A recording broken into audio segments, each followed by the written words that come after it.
ద్వితీయోపదేశకాండం 28వ అధ్యాయం 1వ నీవు వచనం. నీ దేవుడైన యెహోవా మాట శ్రద్ధగా విని నేడు నేను నీకు ఆజ్ఞాపించుచున్న ఆయన ఆజ్ఞలన్నిటినీ అనుసరించి నడుచుకొనని ఎడల నీ దేవుడైన యెహోవా భూమి మీదనున్న సమస్త జనముల కంటే నిన్ను హెచ్చించును. ఆ మాట అండర్లైన్ చేసుకోండి. నీ దేవుడైన యెహోవా భూమి మీద నున్న సమస్త జనముల కంటే నిన్ను హెచ్చించును. దేవుడు వాగ్దానము చేసి మోసపుచ్చేవాడు కాదు. ఏదో సరదాగా సంతోషంగా కాసేపు నవ్వుకోవటానికి ఆయన వాగ్దానం చేయడు. మరలా చెప్తున్నాను, ఏదో సంతోషంగా సరదాగా కాసేపు చెప్దాంలే, బాధలో ఉన్నాడు, బాధలో ఉంది, కాసేపు నవ్వుకుంటారులేని మురిపించే వాగ్దానాలు ఆయన చేయడు. అది ఆయన నైజం కాదు. అతిశయోక్తితో నిన్ను మురిపించి మెరిపించే మాటలు మాట్లాడటానికి వాగ్దానం దేవుడు చేయడు.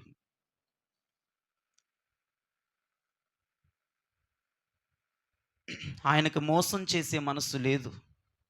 చేపట్టుకుని సగం దూరం నడిపించి నడి సముద్రములో వదిలేసి పోరా అని చెప్పేవాడు కూడా కాదు. వాగ్దానము చేస్తే ఖచ్చితంగా దాన్ని నెరవేర్చే దేవుడు ఆయన. ప్రైజ్ ది లార్డ్, హల్లెలూయా. బైబిల్లో అతిశయోక్తి మాటలు ఉండవండి. మెప్పించే మాటలు, పొగిడే మాటలు, కడుపుబ్బ నవ్వించే మాటలు బైబిల్లో ఉండవండి. పూర్తిగా బైబిల్ దానికి వ్యతిరేకమండి. ఈ పూట ఒక మాటని మీరు అండర్లైన్ చేసుకున్నారు. నీ దేవుడైన యెహోవా భూమి మీదనున్న సమస్త జనముల కంటే నేను హెచ్చించును. ఇది నమ్మే మాట, ఇది నమ్మశక్యమైన మాట. ఇది నమ్మొచ్చా? ఎట్లా నమ్ముతావు? నీకు ఆ విశ్వాసం ఎప్పుడు వచ్చేసింది? నేనే నమ్మలేక ఇంత టైం పట్టింది నాకు. ఏదో వాక్యం ప్రకటిస్తున్నాం కదా అని ఇప్పటికిప్పుడు నమ్మొచ్చు అని చెప్పడం తప్ప మీ గుండెల్లో కూడా అధైర్యం ఎక్కడో అలుముకుంది. ఈ మాట మామూలు మాట. నీ దేవుడైన యెహోవా భూమి మీద నున్న సమస్త జనముల కంటే నేను హెచ్చిస్తాడు అంటే ప్రపంచంలో ఎన్ని కోట్ల జనాభా ఉన్నారు, ఆ కోట్ల జనాభా కంటే నువ్వు హెచ్చించబడతావు అన్నాడు. ఇంత శక్తివంతమైన మాట. నాకైతే విశ్వాసం సరిపోలేదు. ప్రార్థన చేసుకున్నాను గదిలో పడి, ఈ వాగ్దానమును నమ్ము విశ్వాసం మీరు నాకు ఇవ్వండి ప్రభువా. ఈ వాగ్దానమును నమ్మగలిగిన ఆ విశ్వాసముతో నన్ను నింపండి అయ్యా, నా విశ్వాసాన్ని పరిపూర్ణం చేయండి ప్రభువా అని ప్రార్థన చేసుకుని వచ్చాను. నీ దేవుడైన యెహోవా భూమి మీద ఉన్న సమస్త జనముల కంటే నిన్ను హెచ్చించును. ఏం మాట అండి ఇది? సాధ్యమా? ఈ వాక్యం సాధ్యమా? ఇది జరిగిద్దా అని నాకే డౌట్ వచ్చింది. నీ కుటుంబీకుల కంటే నేను నిన్ను హెచ్చు చేస్తానంటే నమ్మొచ్చు. నీ ఉన్న ప్రాంతంలో ఉన్నటువంటి కుటుంబాల కంటే నీ కుటుంబం హెచ్చు చేస్తానంటే నమ్మొచ్చు. నీకు కలిగిన ఫ్రెండ్ సర్కిల్లో వారికంటే నేను హెచ్చు చేస్తానంటే నమ్మొచ్చు. సాధ్యమే. కానీ ఆయన ఏమన్నాడు? భూమి మీద నున్న సమస్త జనుల కంటే నేను హెచ్చిస్తానన్నాడు. ఇది ఎట్లా సాధ్యమండి? ఇది నమ్మటానికి ఏ రకంగా పనిచేస్తుందండి? ఇది ఎలా నమ్మమంటారండి?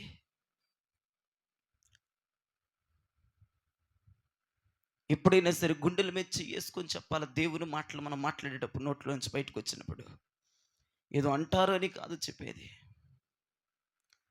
నిజంగా ఉక్కిరి బిక్కిరైపోయిన ఈ మాట కొరకు నేను ఎన్నిసార్లు చదివాను, భూమి మీద ఉన్న సమస్త జనుల కంటే యెహోవా నిన్ను హెచ్చించుడు అని. ఏంటి ప్రభువా? ఒక్కసారిగా అవిశ్వాసం అలుముకుంది. ఒక్కసారి ఈ మాట నా హృదయానికి తట్టిన తర్వాత హృదయం ఉక్కిరి బిక్కిరైపోయింది. ఒప్పుకోవట్లేదు. ఇది ఎలా సాధ్యం? ఇది ఎలా జరిగిద్ది? నీ బంధువుల కంటే, నీ స్నేహితుల కంటే, నీ కుటుంబీకుల కంటే, నువ్వు చేస్తున్న ఉద్యోగికుల కంటే నేను హెచ్చుగా చేస్తానంటే ఎంతకో కొంతకు నమ్మొచ్చు, హోప్ ఉంటుంది. సమస్త జనముల కంటే నేను నిన్ను హెచ్చు చేస్తానంటే, నేను అధికము చేస్తానంటే, నేను అభివృద్ధి చేస్తానంటే ఎలా? ఇది ఎలా సాధ్యం? ఈ పూట భూమి మీదే సమస్త జనుల కంటే కొన్ని కోట్ల మిలియన్స్లో ఉన్నారు ప్రజలు ప్రపంచవ్యాప్తంగా. వాళ్ళందరికంటే నేను నిన్ను హెచ్చిస్తానని ప్రభు ఈ రాత్రి మాట్లాడుతున్నాడు. నా విశ్వాసాన్ని పెంచండి ప్రభా. ఈ వాగ్దానం నమ్మటానికి నాకు విశ్వాసం సరిపోవట్లేదు, నాకు విశ్వాసాన్ని పెంచండి. మళ్ళీ చెప్తున్నాను, దేవుడు వాగ్దానం చేశాడంటే సరదా కోసం చేయడు, మురిపించటానికి చేయడు, అతిశయోక్తి మాటలైన దగ్గర ఉండవు. నిన్ను నమ్మించి మోసపుచ్చి మాయం చేసి సగ దూరం తీసుకొచ్చి వదిలేసే బాపుతైంది కాదు. ఆయన వాగ్దానం చేశాడంటే అది చేసి తీరతడేస్తున్నాడు. ఆయన వాగ్దానము చేశాడంటే ఖచ్చితంగా చేయగలిగిన వాడు. అయ్యా మీరు చెప్తుంటే బాగానే ఉంది కానీ మరి ఈ వాగ్దానం కూడా చేస్తాడంటావా? భూమి మీద ఉన్న సమస్త జనుల కంటే నన్ను హెచ్చిస్తాడా? ఇదేం మాట అయ్యా? ఇది నమ్మటానికి ఉందా? విశ్వసించడానికి ఉందా? ఎంత గొప్ప విశ్వాస పరుడికైనా పడిపోతాడు కదా ఈ మాట వింటే. ఇది జరిగిద్దా? మార్తముతో ప్రభు అన్నాడు, మార్త నీవు నమ్మితే దేవుని మహిమ చూస్తావన్నాడు. నమ్మండి రాత్రి. బైబిల్ని నమ్ముదాం, బైబిల్ ఉన్న మాటలు నమ్ముదాం. చాలామంది జీవితాలు సర్వనాశనం అయిపోతున్నాయి. మనుషులు నమ్ముకొని, డబ్బుని నమ్ముకొని, కులగజ్జిని నమ్ముకొని, మతగజ్జిని నమ్ముకొని నాశనాలకు గురైపోతున్నాయి జీవితాలు. వాక్యమును నమ్మువాడు దేవుని మహిమను చూస్తాడని దేవుడు మార్తుతో అని నా మాట నీ జీవితంలో జరగాలి రాత్రి. వాక్యం మీద నమ్మకం ఉంటే, బైబిల్ మీద నమ్మకం ఉంటే, బైబిల్లో ఉన్న మాట ప్రతిదీ నీవు నమ్మటానికి విశ్వాసము సరిపోకపోయినా విశ్వాసమును పెంచమని దేవుడిని అడగగలిగితే, ఈ రాత్రి నేను అదే అడిగాను దేవుడిని, నాకు ఈ మాట నమ్మటానికి మీరు విశ్వాసాన్ని పెంచండి. నేను నమ్మనట్లేదు ప్రభా, విశ్వాసం సరిపోవట్లేదు, నమ్మకం సరిపోవట్లేదు నాయన, నన్ను పరిపూర్ణం చేయండి, నన్ను బలపరచండి నాయన అని ప్రార్థన చేసుకొని వచ్చాను ఇక్కడికి. ఆలోచన చేద్దాం ఈ రాత్రి.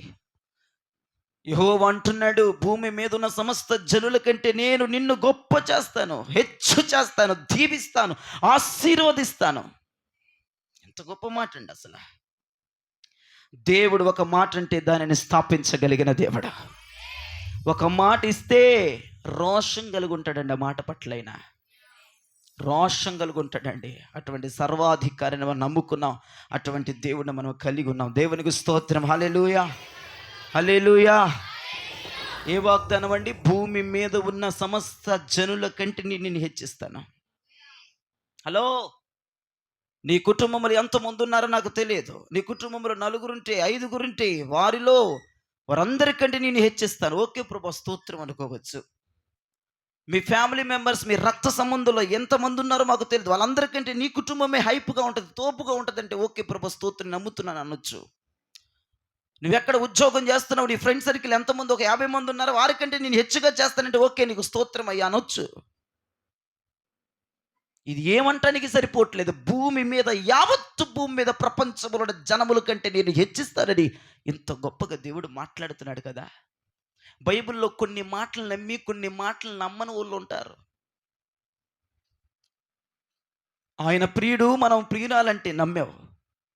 ఆయన వరుడుగా వస్తాడు, వధువుగా సిద్ధపడాలి అంటే నమ్మావు. పరలోకం ఉన్నది, దాని కొరకు మనం సిద్ధపడాలి, తగి మాత్రం అలంకరణతో సిద్ధపడి ఆయన కొరకు ఎదురు చూడాలంటే నమ్మావు. మనము భార్య, ఆయన భర్త అంటే నమ్మావు. ఆయన రేపో మాపో రాబోతున్నాడంటే నమ్మావు. ఆయన మేఘాల మీద వస్తున్నాడు, రాబోతున్నాడు అంటే నమ్మావు. కడబూరం రోగి రెప్పపోటున మాయమైపోతావంటే నమ్మావు. ఈ మాట కూడా నమ్మాలి. భూమి మీద నున్న సమస్త జనుల కంటే దేవుడు నిన్ను హెచ్చు చేయబోతున్నాడు. నమ్మండి పరిపూర్ణంగా. దేవుని వాక్యం ఇది. వాక్యానికి లోపాలు ఉండవు, వాక్యానికి అరమరికలు ఉండవు. వాక్యాన్ని నమ్మాలి. నమ్ముట నీ వలనైతే నమ్మువానికి సమస్తము సాధ్యమే. నువ్వు నమ్మాలి, అంతే నమ్మాలి. సునామముల ఈ వాగ్దానాన్ని నమ్మటానికి దేవుడు పరిపూర్ణమైన విశ్వాసం మనలో పెంచునుగాక. పరిపూర్ణమైన విశ్వాసం మనలో పెంచునుగాక. ఈ వాగ్దానము నమ్మటానికి దేవుని అభిషేకం మన మీదకు దిగవచ్చునుగాక. బైబిల్లో కొంతమందిని చూపిస్తూ చూడండి. ఆదికాండం 12వ అధ్యాయం 3వ వచనం. ఆదికాండం 12వ అధ్యాయము 3వ వచనం. నిన్ను ఆశీర్వదించు వారిని ఆశీర్వదిస్తాను, నిన్ను దూషించు వారిని శపిస్తాను. భూమి యొక్క సమస్త వంశములు నీ యందు ఆశీర్వదించబడతాయని అబ్రహాముతో దేవుడైన యెహోవా మాట్లాడాడు. స్తోత్రం చెప్పండి. అబ్రమా, భూమి మీద ఆశీర్వదించబడిన వంశములలో నీ వంశము కూడా ఒకటైద్దిరా అంటే నమ్మటానికి వీలుంది. అలానే లేదు. భూమి మీద ఎన్ని వంశాలు ఉన్నాయో ఆ వంశాలన్నీ నీ ద్వారా ఆశీర్వదించబడతాయి అన్నాడు. దమ్ముండాలి సరే ఈ మాట నమ్మాలంటే. అబ్రహాముతో మాట్లాడాడు దేవుడు. అబ్రహామా, భూమి మీద ఆశీర్వదించబడిన కుటుంబాలు ఉన్నాయి, ఆ కుటుంబాలు నీ కుటుంబం ఒకటిరా అంటే స్తోత్రం అనొచ్చు. కాదు కాదు కాదు, భూమి మీద ఎన్ని వంశాలు ఉన్నాయో, ఎన్ని జాతులు ఉన్నాయో, ఎన్ని తెగలు ఉన్నాయో అవన్నీ ద్వారా ఆశీర్వదించబడతాయి అన్నాడు దేవుడు. ఇది నమ్మటానికి ఇది ఎలా జరిగింది? విశ్వాసం అంటేనే గ్రుడ్డిగా నమ్మటంరా బాబో. దాని పేరే విశ్వాసం, అందుకే నమ్మటమే గ్రుడ్డిగా. మనకంతా తెలవదిక. పరిస్థితులు ఎలా ఉన్నాయి, స్థితిగతులు ఎలా మనకన్నా అనవసరం. వాగ్దానం చేశాడని నమ్మేయాలి అంతే. దాని పేరే విశ్వాసం. ఇది ఎట్లా కుదిరిద్ది సార్, ఇది ఎట్లా అవుతుంది సార్, ఏదో దేవుడు చెప్పేశాడని మీరు చెప్పేశారు అయిపోయింది, ఇది ఎట్లా సార్ అంటే అది అంతే. విశ్వాసమే దాని పేరు. మరి నమ్మాలా దేవుని వాగ్దానాన్ని, దేవుని వాక్యాన్ని నమ్మాలా. అబ్రహాము ఏ పరిస్థితులు అంటే దేవుడు చెప్పాడండి. అబ్రహాము తన చిన్న వయసులోనే తల్లి చనిపోయిందండి. తండ్రి కూడా మార్గ మధ్యలో ప్రయాణమే వెళుతూ ఉండగా తండ్రి చనిపోయాడండి.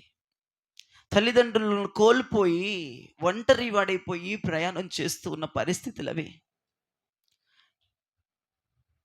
మార్గాలు కనపడక, దివ్యమానమైన శుభప్రదమైన ఆశీర్వాదం దొరక్క, కన్ను పొడిస్తే భయంకరమైన ఎడారిలో ప్రయాణము చేస్తూ ఒక బలహీనుడైపోయి, ఒక నిస్సత్తువ స్థాయిని కలిగి, తల్లి లేక తండ్రి లేక అలమటిస్తున్నటువంటి సమయం, వృద్ధాప్యము పైబడిపోతుంది, వయసు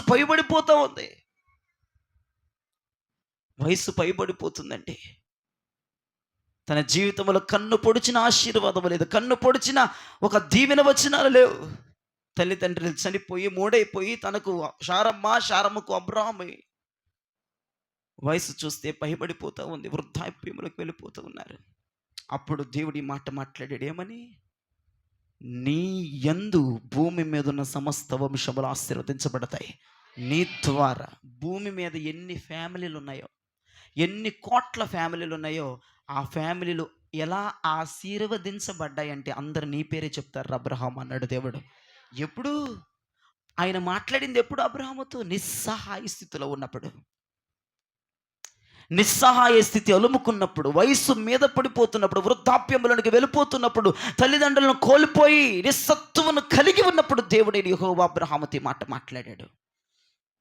కానీ ఇది నమ్మటానికి తగిన పరిస్థితులు కావు. అబ్రహాము ఇది నమ్మటానికి తగిన పరిస్థితి కాదు. అతనున్న పరిస్థితి అది కాదు, అతనున్న స్థితిగతి అది కాదు. నాకే దిక్కు మొక్కు లేదురా బాబు అని బతుకుతున్న కాలం అబ్రహాం అది. ఉన్న ఊరిని వదులుకొని, ఉన్న బంధువులను వదులుకొని, చిన్నతనములోనే తల్లి చనిపోయి అతడు ప్రయాణం చేస్తూ ఉండగా మార్గ మధ్యములో తండ్రి చనిపోయి గ్లాసు, చెంబు, ప్లేటు అన్నీ అమ్ముకొని బయటపడిన దినాల్లో, ఆశ్రయమే లేని దినాల్లో, ఎవరు స్మరణకు రాని దినాల్లో దేవుడైన యెహోవా అబ్రహాముతో మాట మాట్లాడాడు. ఏమీ లేదు అబ్రహాము దగ్గర. సమస్తమును కోల్పోయి ఒక బికారుడులాగా తయారైపోయి భార్య అబ్రహాము తన వెనకాల ఉన్న కొంత ఏదో ప్రయాణమే వెళ్తూ ఉన్నారు. అబ్రహామా, నువ్వు భయపడమాకరా, నిస్సహత్తుతో నువ్వు ఉండొద్దురా, నువ్వు ధైర్యముతో ఉండరా. నీ యందు అనేక వంశములు ఆశీర్వదించబడతాయి అబ్రహామా, నీ యందు అనేక వంశములు దీవించబడతాయి అబ్రహామా, నీ యందు అనేక వంశములు వర్ధిల్లుతాయి అబ్రహామా. విచిత్రం ఏంటో తెలుసా? అబ్రహాము దానిని నమ్మెను. అందుకే దేవుడైన యెహోవా అబ్రహాముతో ఏమన్నాడు? అబ్రహాము నమ్మిన గనక అది అతనికి నీతిగా ఎంచబడెను. నీతి, దేవుడు ఎవరిని నీతిమంతులని పిలుస్తాడంటే నమ్మాలి. నమ్మటమే మనకి నీతి. ఎవరైతే దేవుని వాక్యమును, దేవుని మాటను, బైబిల్ని నమ్ముతారో, బైబిల్ కొరకు ప్రాణమిస్తారో, దేవుని యొక్క వాగ్దానములు నమ్మటానికి ఎవరైతే మనస్సును రేపెడతా ఉంటారో, ఖచ్చితంగా వారు నీతిమంతులుగా ప్రభు నోటితో తీర్చిదిద్దబడతారు. అబ్రహాముకి నీతిగా ఎంచబడిందంటే ఏంటి? నమ్మటం. అబ్రహాము గురించి మరొక మాట ఉంటుంది, నిరీక్షణే లేని సమయములో అబ్రహాము నమ్మెను. దేవునికి స్తోత్రం.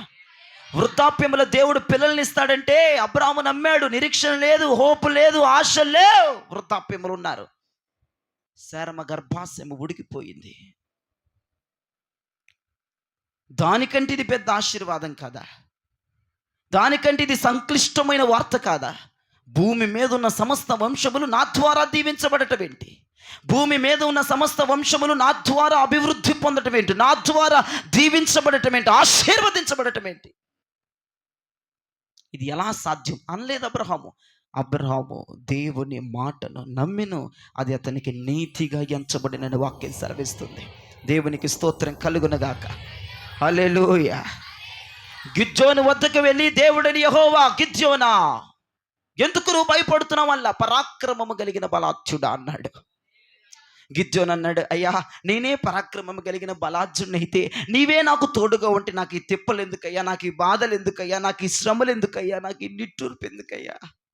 ప్రజలు పట్టబడుతున్నారు, ప్రజలు శత్రువుల చేత కొట్టబడుతున్నారు, మేము సంపాదించినట్లుగా శత్రువుల వరలకు వెళ్ళిపోతున్నాయి, నా బిడ్డలకి దిక్కుమొక్కు లేదు, మా జీవితాలకు దిక్కుమొక్కు లేదు, నువ్వే తోడుగా ఉంటే, నేనే పరాక్రమము కలిగిన బలాఢ్యుడైతే ఈ శ్రమలు ఎందుకు వస్తాయి? గిద్యోనికి అవిశ్వాసం అందామా? కాదండి, పరిస్థితులు అలా ఉన్నాయండి. దేవుడు మాట చెప్పినా, దేవుడు వాగ్దానం చెప్పినా నమ్మలేని పరిస్థితులండి మనం. ఎందుకంటే పరిస్థితులు అంతగా మన తలగా పైగా ఉన్నాయండి పరిస్థితులు. ప్రభు వాగ్దానం చేస్తాడులేండి ఏదో సంతోషించడానికి, ధైర్యపరచడానికి, 4 కన్నీళ్ళ బొట్లు తొడవటానికి కాదా.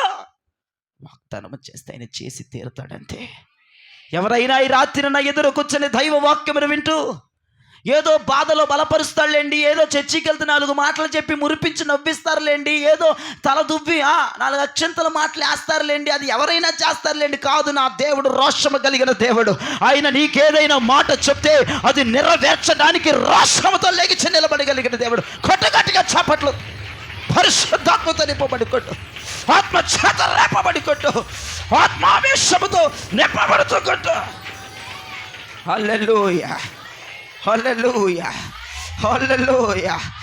నా దేవుడు గొప్పవాడు. ఆయన చేసిన మాటను నెరవేర్చడానికి రోషమును పెంచుకునే దేవుడు. ఆయన మురిపించేవాడు కాదు, మెప్పించేవాడు కాదు, 4 మాటలు అత్యంతలేసి పంపించేవాడు కాదు. గిద్యోను అనుకున్నాడు, మీరు అంతే చెప్తారులే సార్, ఏదో బాధలో ఉన్నాం, మీరు ఓదార్చి వెళ్ళిపోతారు, మేము పరాక్రమం కలిగిన బలాఢ్యులం ఏంటి, మీరు మాకు తోడుగా ఉంటే మాకు ఈ గతి ఎందుకు వస్తుంది? దేవుడు మాకు తోడుగా లేడు, ఆయన మమ్మల్ని విడిచిపెట్టాడు, నేను భయంతో ఉండిపోయాను, నేను పరాక్రమం బలాఢ్యుడిని కాదు, ఏదో నా భయాన్ని పోగొట్టడానికి, నిట్టూర్పును పోగొట్టడానికి, మా కరువును పోగొట్టడానికి ఏదో 4 మాటలు అన్నారులేండి అని మాట్లాడుతున్నాడు గిద్యోను. గిద్యోనికి అవిశ్వాసం అని మనం అనకూడదు కదా, పరిస్థితులు అలాగొన్నాయి అంటున్నాను నేను. దేవుని వాక్యమును నమ్మకుండా ఏ పరిస్థితి నిన్ను కృంగతీస్తుందో, సహోదరి రాత్రి నీతో సూటిగా దేవుడు మాట్లాడుతున్నాడు. ఆయన మాట కూడా నమ్మలేని పరిస్థితులు నిన్నేమైనా అలుముకున్నాయా? దేవుడు వాగ్దానం చేసినా ఇంకా ఏడుస్తూనే ఉన్నావా పరిస్థితులను చూసి? ప్రభు వాగ్దానం చేసేసాడు కదా ఆల్రెడీ. నువ్వు భయములో ఉన్నావని తెలియదా? గానుగు చాటును ఉన్నావని తెలియదా? చాటలో గోధుమలు దొరలో కొట్టుకుంటున్నావని విషయాలు తెలియదా? శత్రువుల చేత పట్టబడుతున్నారని తెలియదా? మీరు సంపాదిస్తున్న సమస్తమును వారు దోచుకుంటున్నారని విషయం తెలియదా? తెలుసు. అయినా వచ్చి ఏమంటున్నాడు? పరాక్రమము కలిగిన బలాఢ్యుడు. వాగ్దానం చేసినట్టు దేవుడు గిద్యోనికి, నువ్వు పరాక్రమము కలిగినోడివిరా, నీకు తిరుగులేదన్నాడు దేవుడు. కానీ గిద్యోను నమ్మలేకపోయాడు అన్నమాట. ఎందుకయ్యా అంటే, గిద్యోను మీద ఏదో నేను తప్పు రుద్దటానికి కాదండి నా ప్రయత్నం, పరిస్థితులు అలా ఉన్నాయండి.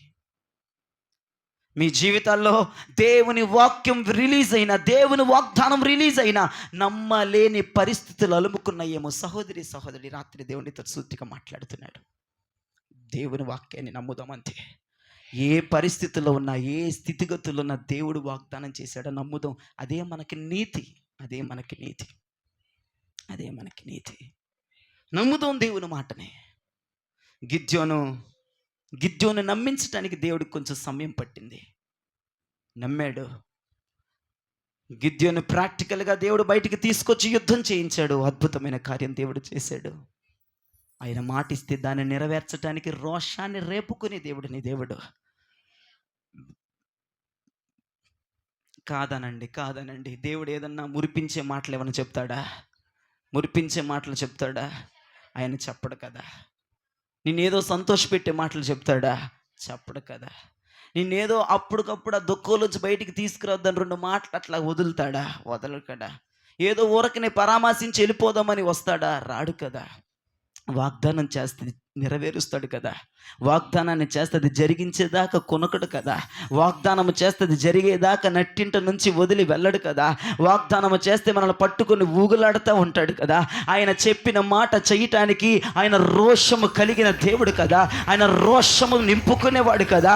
రోషాన్ని పెంచుకునేవాడు కదా. ఆయన గొప్ప దేవుడు అండి. బైబిల్లో కొన్ని మాటలు నమ్మలేం బ్రదర్. కాదండి, అన్నీ నమ్మాలండి. దేవుడు వాగ్దానం చేశాడండి, అది నమ్మి తీరాలి యేసు నామమున. అబ్రహాముతో ఏం మాట్లాడేటండి? భూమి మీద సమస్త వంశములు నీ ద్వారా ఆశీర్వదించబడతాయి. పరిస్థితి అలా లేదు అబ్రహాముదప్పుడు. అయినా అబ్రహాము నమ్మిను అని ఉంటుంది బైబిల్లో. అబ్రహాము నమ్మిను. నీ పరిస్థితి అలా లేకపోవచ్చు. దేవుడు భవిష్యత్తును గురించి నీకు వాగ్దానం చేస్తున్నాడు. ఉన్న పరిస్థితులు అలా లేకపోవచ్చు. భవిష్యత్తు వాగ్దానం ఏంటో తెలుసా? నీవును నీ కుటుంబీకులను భూమి మీద ఉన్న సమస్త జనుల కంటే మీరు ఎక్కువగా ఆశీర్వదించబడబోతున్నారు. ఇది దేవుడిస్తున్న వాగ్దానం. ప్రభు ఈ రాత్రి నీకు చెప్తున్న వాగ్దానం. కానీ నీ పరిస్థితి అలా లేదని ఆయనకి తెలుసు. నీ పరిస్థితి అంతా ఒక నిట్టూర్పు, ఒక శోక సంద్రాలతో నిండిపోయిందన్న ముక్క ఆయనకు తెలుసు. నిన్ను కదిలిస్తే దుఃఖమే తప్ప సంతోషం రాదన్న ముక్క ఆయనకు తెలుసు. కానీ ఏమంటున్నాడు? భూమి మీద ఉన్న సమస్త జనుల కంటే రాసిపెట్టి వాగ్దానం ఖచ్చితంగా నెరవేరబోతుంది. నేను నిన్ను హెచ్చించబోతున్నానని ప్రభు మాట్లాడుతున్నాను. హెచ్చించబోతున్నానని ప్రభు మాట్లాడబోతున్నాడు. గట్టిగా ఆమేన్ చెప్పండి అందరూ. గట్టిగా ఆమేన్ చెప్పండి అందరూ. ఇది జరుగునుగాక, ఇది జరుగునుగాక. హల్లెలూయా. ఈ వాగ్దానం అబ్రహాము జీవితంలో నెరవేరింది. నిజంగా భూమి మీద ఉన్న వంశములందరికీ ఎవరు చెప్తారండి విశ్వాసానికి తండ్రి ఎవరంటే? అబ్రహాం అంటారండి. వీడును అబ్రహాము కుమారుడే, ఈమెను అబ్రహాము కుమార్తె అంటారండి. క్రొత్త నిబంధనలో కూడా అబ్రహాము ద్వారా వంశములు దీవించబడ్డాయి. Praise the Lord. హల్లెలూయా. వంశములు దీవించబడితే లేవా క్రొత్త నిబంధనలు ఈ మాటలు? ఈమెను అబ్రహాము కుమార్తె లేదా? లేదా లేదా ఉన్నాయి. ఎందుకు వచ్చింది ఆ మాట? ఎందుకు వచ్చిందా పేరంటే, భూమి మీద ఎవడు బతికినా అబ్రహాం పేరు లేకుండా ఎవడు బతకడండి. ఎవడు బతకడండి. అబ్రహాము పేరు లేనిదే ఏ వంశానికి పుట్టగతులు లేవు. అబ్రహాము పేరు చెప్పుకుందే వాళ్ళ అడ్రస్ తెలియదు. అది మ్యాటర్. అంటే దేవుని వాగ్దానం నెరవేరిపోయింది. భూమి మీద ఉన్న సకల వంశములు నీ ద్వారా ఆశీర్వదించబడతాయి అన్నాడు. అదే జరిగింది. నా దేవుడు వాగ్దానాన్ని నెరవేర్చారు. హల్లెలూయా. గింజలను నీ ఒడిలో దేవుడి రాత్రి పోస్తున్నాడు. పట్టుకోవడానికి శక్తి లేకపోతే ఎలా? ఆ ఒడిని పట్టుకుని శక్తితో నిలబడు. రోజులుగా గింజలను దేవుడిని ఒడిలో వేయటానికి సిద్ధంగా పన్నాడు. విస్తారమైన వాగ్దానములను నీ ఒడిలో వేయటానికి దేవుడు సిద్ధంగా ఉన్నాడు. ఒడిని లేకపోవడానికి కూడా నీకు శక్తి లేకపోతే నీకు నేనేవి చేయలేను. అమ్మా ఇంకా నువ్వు పాత్రలు తెచ్చుకో, నూనె ఇంకా ఉందంటే పాత్రలు ఏవై గారు అంటే ఎలా? పాత్రను తెచ్చుకునే శక్తిని మనం సంపాదించుకోవాలి. నూనె విస్తారముగా వస్తుంది, నూనె ఆగిపోయే పరిస్థితి ఉండదు. ఎందుకంటే నువ్వు ఎన్ని పాత్రలు తెచ్చిన పాత్రలన్నీ నిమ్మేస్తుంది నూనె. నువ్వెంతసేపు ఒడిని పట్టుకున్న ఒడి నిండా గింజలతో నింపగలిగిన దేవుడు ఆయన. రూతమ్మ వడి నిండా పేలాల నింపేసిన దేవుడంట ఆయన. వడి పట్టుకోగలిగిన శక్తి నీకుంటే, కొండలను తేగలిగిన శక్తి నీకుంటే, పాత్రలను తెచ్చి ఆయన పాదముల దగ్గర పెట్టగలిగిన శక్తి నీకుంటే, నూనె ఆగిపోకుండా విస్తారముగా పాత్రలన్నిటిని నింపిద్ది. ఆ వడిని ఆ గింజలు నింపుతాయి. దేవునికి స్తోత్రం చెప్పండి. హల్లెలూయా, హల్లెలూయా. ఇంకొక వ్యక్తిని చూద్దాం, చూడండి. ఆదికాండం 28వ అధ్యాయం 13వ వచనం. ఆదికాండం 28వ అధ్యాయం 13వ వచనం. మరియు మరియు యెహోవా దానికి పైగా నిలిచి, ఉమ్, నేను నీ తండ్రి అయిన అబ్రహాము దేవుడను ఉమ్, ఇస్సాకు దేవుడైన యెహోవాను, నీవు పండుకొని ఉన్న ఈ భూమిని నీకును నీ సంతానమునకు ఇచ్చెదను.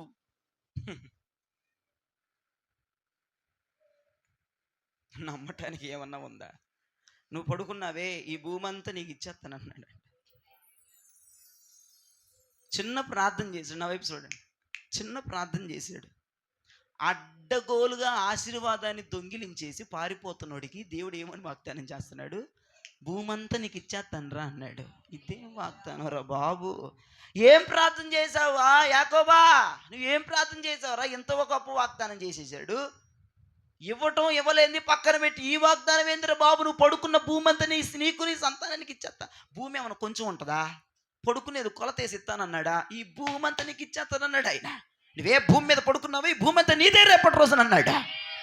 ఏం ప్రార్థన చేసావు యాకోబు? మాకంత కసరంత చెప్పు అని అడుగుదాం అనిపించింది నాకు. ఏమీ చేయలేదండి, చిన్న ప్రార్థన చేసుకున్నాడు. అయ్యా, నా అన్నను మోసం చేశాను, నా తండ్రిని మోసం చేశాను, కుటుంబ సభ్యులను మోసం చేశాను. ఎటు చూసినా కన్ను పొడిచిన ఒక మనిషి తిరగని సంచరించని అరణ్యములో నేను ఉండిపోయాను. చీకటి పడిపోయింది, భయంగా ఉంది, క్రూరముగాలు జరుగుతున్నటువంటి ప్రాంతం. అయ్యా, దయతో నన్ను జ్ఞాపకం చేసుకోండి, ఇక్కడి నుంచి నన్ను బయటికి పంపేయండి ప్రభు, బయట పడేయండి అని ప్రార్థన చేసుకుని అట్లా తల వాల్చాడట.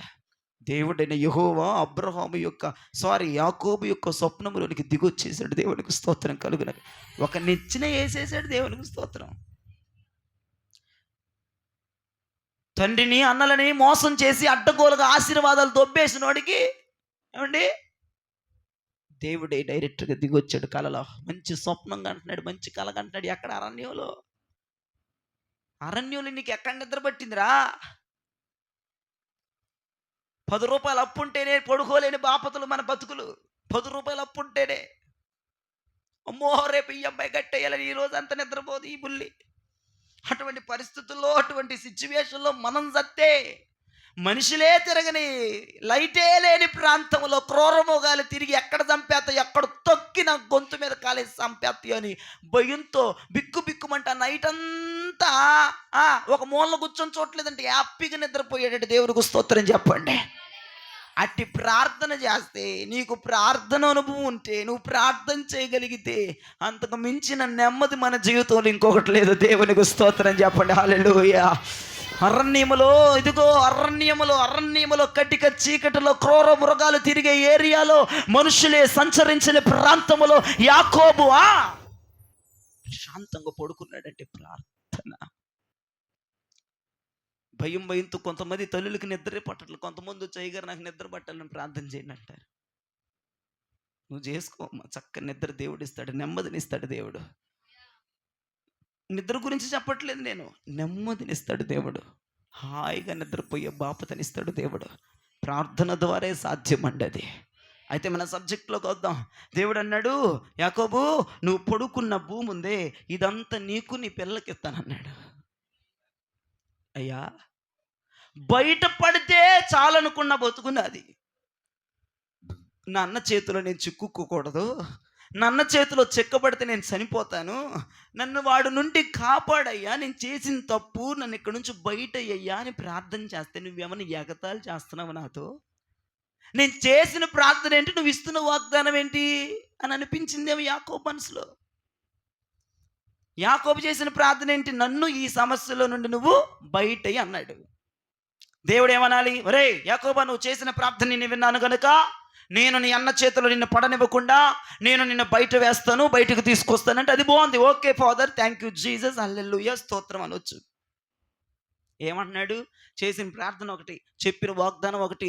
వాగ్దానం అంటానికి కూడా నాకు ఏం సరిపోవట్లేదు అసలు. ఆయనకి ఇచ్చిన వాగ్దానం ఏంటిది అనుకున్నారు? భూమే, ఈ భూమి ఎంత లెక్క ఉంటుంది అంత లెక్క నీదే అన్నాడు. దేవునికి స్తోత్రం చెప్పండి. హల్లెలూయా, హల్లెలూయా. ఈ భూమి అంతా నీదే. అంత పెద్ద దేశం, అంత పెద్ద జనాంగం ఉన్న భూమి అంతా నీదే అన్నాడు. ఇది ఆ సిచ్యువేషన్ ఎవడన్నా నమ్ముతాడా? ఎవడన్నా ఇది మాట నమ్మగలడా? బయట పడితే చాలరా బాబు అనుకుంటున్నోడికి బంపర్ ఆఫర్ తొలగినట్లుగా భూమి అంతా నీదేరా అంటున్నాడు. అయినా సిచ్యువేషన్ ఏమి నమ్ముతాం సార్? శ్రమలో నుంచి మొదలు బయటపడిపోవాలి, ఇబ్బందుల నుంచి బయటపడిపోవాలి. ఒక ఆమె ఇంటికి నేను వెళ్ళాను. ఇంటికి వెళ్తే ప్రార్థన చేయమని చేసి ఒక సమస్య చెప్పింది. ఆ సమస్య చెప్పింది కదా, దేవుడు అలా మాట్లాడలేదు ఆమెతో. నేను ఈ వాక్యం చదువుతున్నప్పుడు నాకు ఆ సంఘటన గుర్తొచ్చింది.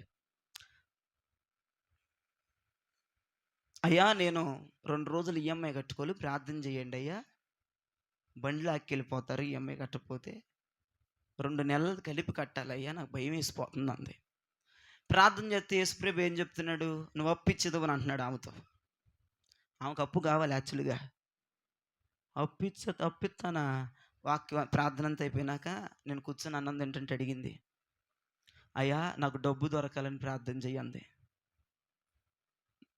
నేను డబ్బు దొరకాలని ప్రార్థన చేయమని నేనంటే నువ్వు అప్పిస్తామని ఆయన అంటాడేంటయ్యా? ఇది ఎక్కడన్నా విడ్డూరం ఉందా? అదంతా తర్వాత సంగతి. 2 రోజుల కల్లా నాకు డబ్బు దొరకాలి, ప్రార్థన చేయండి. మళ్ళీ అన్నం తిని లెగిసి వెళ్ళిపోతుంటే మళ్ళీ ప్రార్థన చేశా. మూర్ఖురాలా, దౌర్భాగ్యురాలా, నువ్వు అప్పిచ్చేదవే అన్నాడు మళ్ళీ ప్రభు.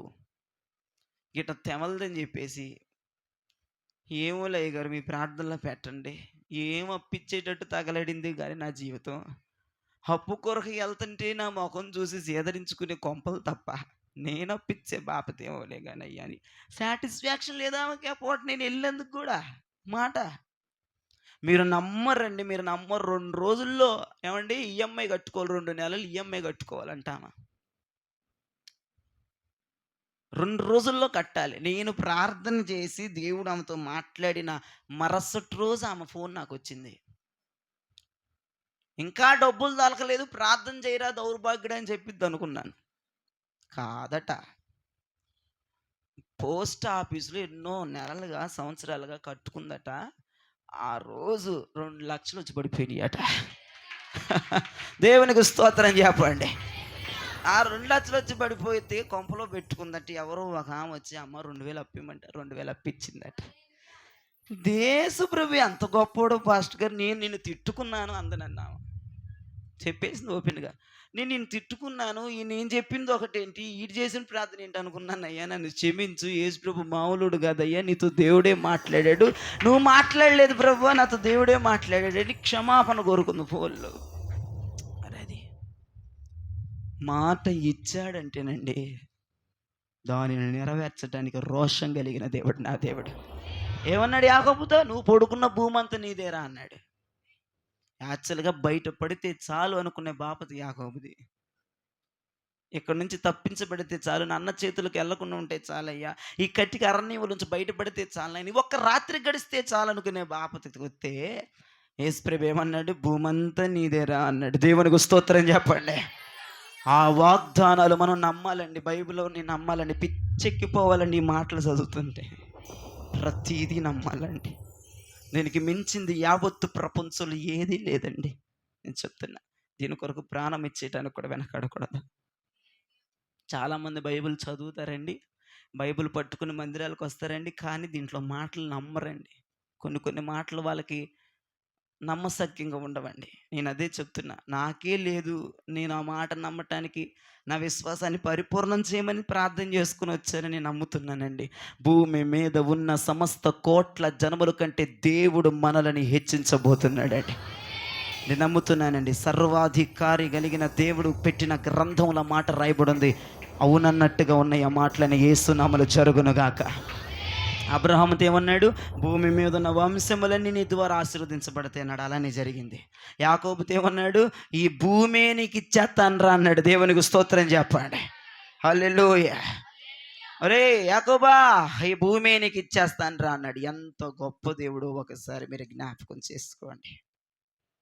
ఈ భూమిని ఇచ్చేయటం ఏంటండి, ఎంత గొప్ప దేవుడు. హల్లెలూయా, హల్లెలూయా. యాకోబులో ఈ వాగ్దానము నెరవేరింది. యాకోబులో ఈ వాగ్దానము. అసలు ఇజ్రాయేలు అనేవాడు ఎవడు? ఒక మనిషి. ఇజ్రాయేలు ప్రజలు 30 లక్షల మంది. ఎలా ఫామ్ అయింది ఈ గొడవ ఏంటి, గోత్రాలేంటి, 12 గోత్రాలు ఎక్కడి నుంచి వచ్చాయి ఏంట్రా అంటే, యాకోబు పేరు చెప్పకుండా ఎవడన్నా ఉంటాడు చెప్పండి మీరు? యాకోబు ద్వారా ఒక ద్వేషాన్ని ఫామ్ చేశాడు దేవుడు. యాకోబులో నుంచి దేవుడు కొడుకుల్లో నుంచి 12 గోత్రాలను డివైడ్ చేసి యాకోబుకు పిల్లల్నిచ్చి యాకోబుని ఇజ్రాయేలుగా పిలిచి, ఇజ్రాయేల్ అంటే ఒక వ్యక్తి, ఇజ్రాయేల్ అంటే ఒక వ్యక్తి అండి. ఆ దేశంలో ఆ ప్రజలు ఉన్నారంటే ఒక వ్యక్తి ద్వారా దేశం ఫామ్ అయింది. ఒక వ్యక్తి ద్వారా ఇజ్రాయేలు జనాంగం అని పేరు వచ్చింది. ఎవరిని అడిగినా ఇది ఏంట్రా, పుట్ట పూర్వగతులు ఏంట్రా, దీని స్టోరీ ఏంట్రా అంటే యాకోబు పేరు చెప్పింది ఎవడున్నాడు. ఒక రాత్రంతా యాకోబు మగసిరి కలిగి ప్రార్థన చేశాడు, కన్నీరు కార్చాడు. యాకోబు పేరు తీసేసి ఇజ్రాయేలుగా మార్చాడు. అతనిలో నుంచి గోత్రాలు వచ్చినాయి. అతనిలోంచి ఈ వంశం అంతా, ఈ సెంటెన్స్ అంతా ఫామ్ అయింది. దేవునికి స్తోత్రం చెప్పండి. యాకోబులో వాగ్దానం నెరవేరిందా, నెరవేరలేదా? భూమంతా నీకు ఇస్తానన్నాడు. భూమంతా యాకోబు జనమే. దేవునికి స్తోత్రం. ఎంత గొప్ప మంచి దేవుడు అండి ఆయన. కృపలను ఇవ్వగలిగిన దేవుడు అండి. చెప్పింది చెప్పినట్టుగా చెయ్యగలిగినోడండి నా దేవుడు. నేను నమ్ముతున్నాను, మీరు ఈ రాత్రి నమ్మాలి. ఆయన ఖచ్చితంగా మాట నెరవేర్చునుగాక. మూడవ చెప్దాం, ద్వితీయోపదేశకాండం 33:29. ఇది చెప్పి ముగించేస్తాను. ద్వితీయోపదేశకాండం 33:29. మరి ఇజ్రాయేలు జనాంగానికి ఏ వాగ్దానం లేదా? ఇజ్రాయేలు జనాంగానికి అమ్మా ఉండండి, నేను చెప్పని. ఇజ్రాయేలు జనాంగానికి ఏ వాగ్దానం లేదా? ఇజ్రాయేల్ జనాంగానికి ఏ వాగ్దానం చేశాడు? అసలు మనుషులకు దేవుడు ఏ వాగ్దానం చేశాడో చూద్దాం. ఇజ్రాయేలు నీ భాగ్యం ఎంత గొప్పది, ఇజ్రాయేలు నీ భాగ్యం ఎంతో గొప్పది, యెహోవా రక్షించిన నిన్ను పోలిన వాడెవడు? అబ్బా ఆయన నీకు ఆగాపే స్తోత్రం చెప్పండి గట్టిగా.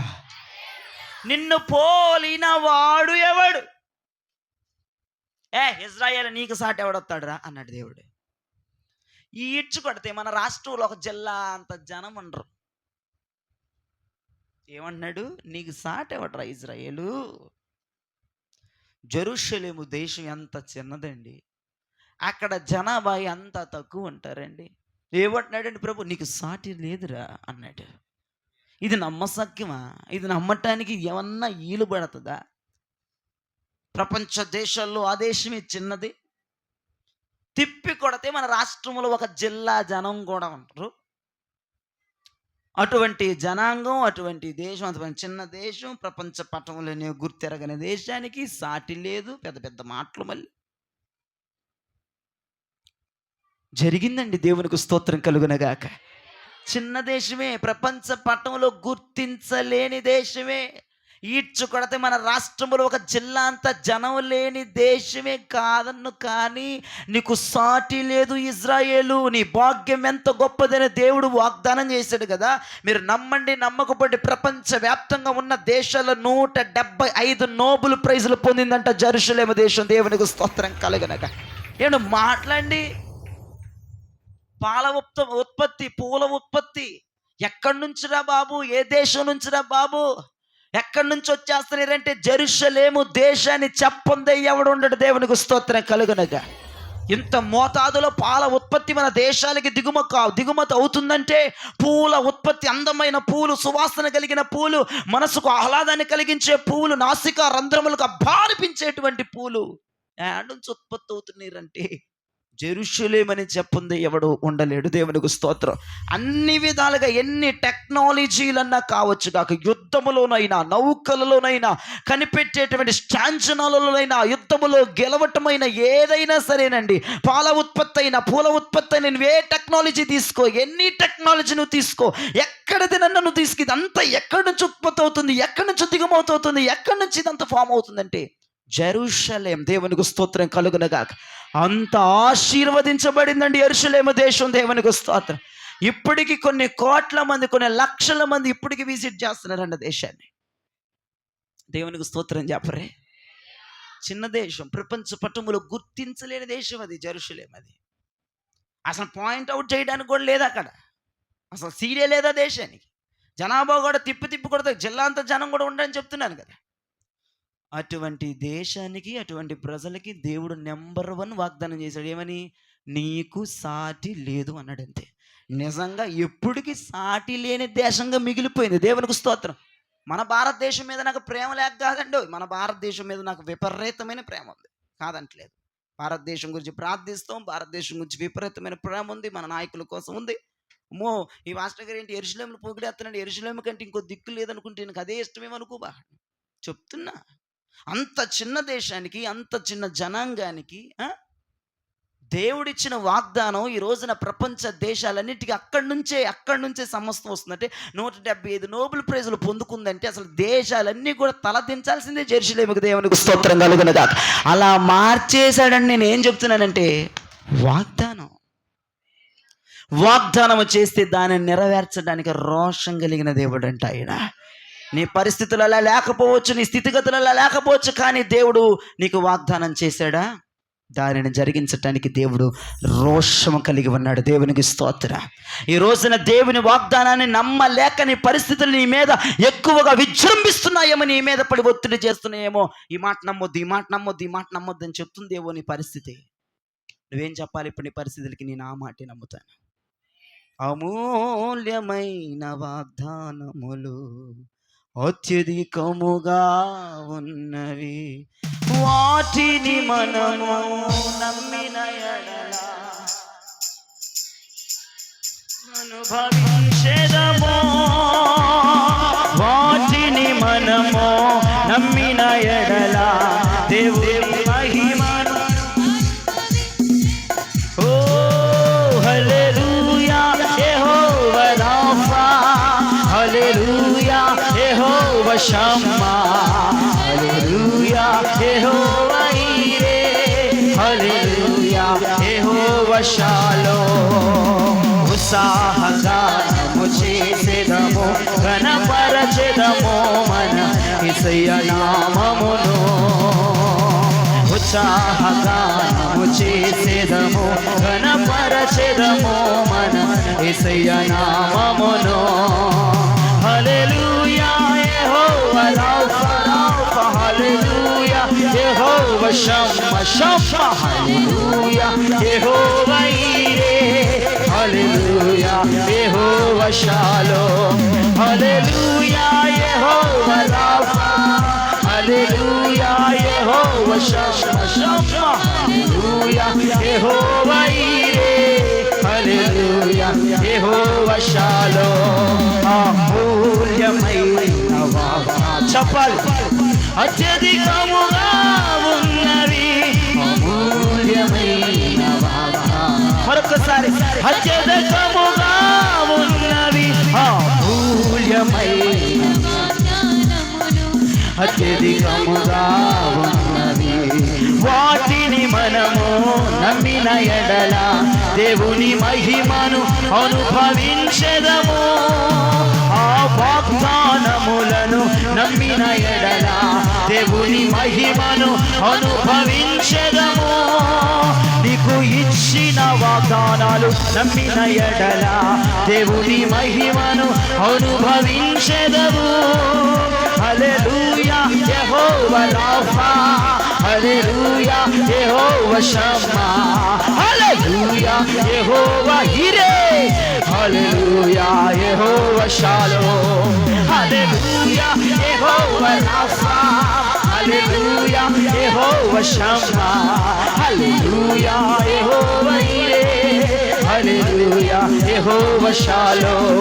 హల్లెలూయా యెహోవా రాఫా, హల్లెలూయా యెహోవా షమ్మా, హల్లెలూయా యెహోవా ఈరే, హల్లెలూయా యెహోవా షాలోమ్. హల్లెలూయా యెహోవా రాఫా, హల్లెలూయా యెహోవా షమ్మా, హల్లెలూయా యెహోవా ఈరే, హల్లెలూయా యెహోవా షాలోమ్.